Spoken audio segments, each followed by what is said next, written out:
नमस्कार मंडळी. तर उद्या नागपंचमी आहे. मग आम्ही घरगुतीच नाग तयार करतो. पप्पा आता माती घेऊन आले, ती तुम्हाला दाखवते कशी तयार करणार आहेत ते बघा. इथं माती घेतल्या, ह्यात कोंडा मिक्स केलाय थोडासा. आता आम्ही ह्याच्यापासून नाग बनवणार घरगुती. उद्या नागपंचमीला आम्ही घरगुतीच नाग तयार करतो.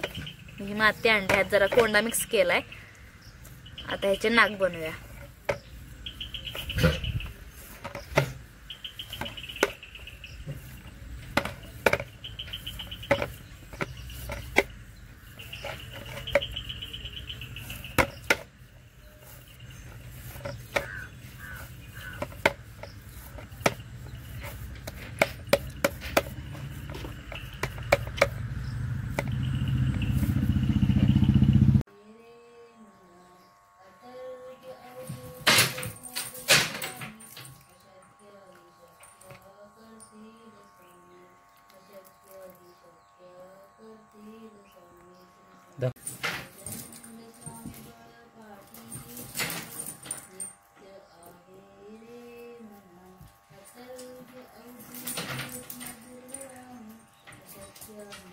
हे बघा, असं करून घ्यायचं.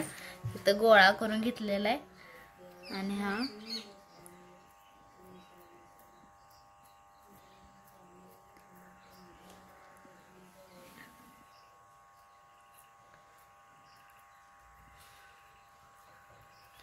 आम्हाला काय एवढं परफेक्ट जमत नाही, पण त्यातलं तर आपण करतो. घरगुती केलेले चांगलं असतात म्हणून आम्ही घरगुती करतो नागोबा. एवढं काय परफेक्ट जमत नाही, पण त्यातल्या त्यात करतो आम्ही.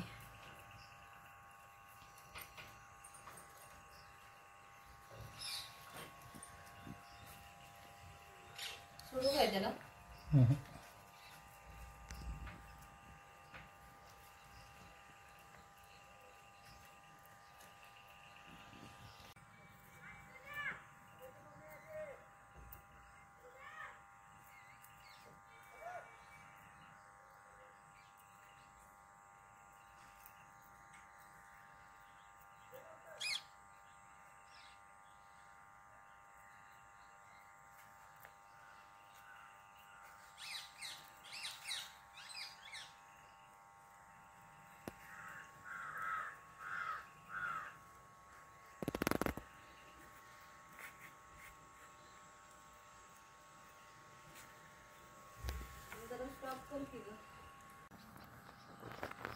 तर इथं बघा, आपला थोडासा नागोबा तयार आहे.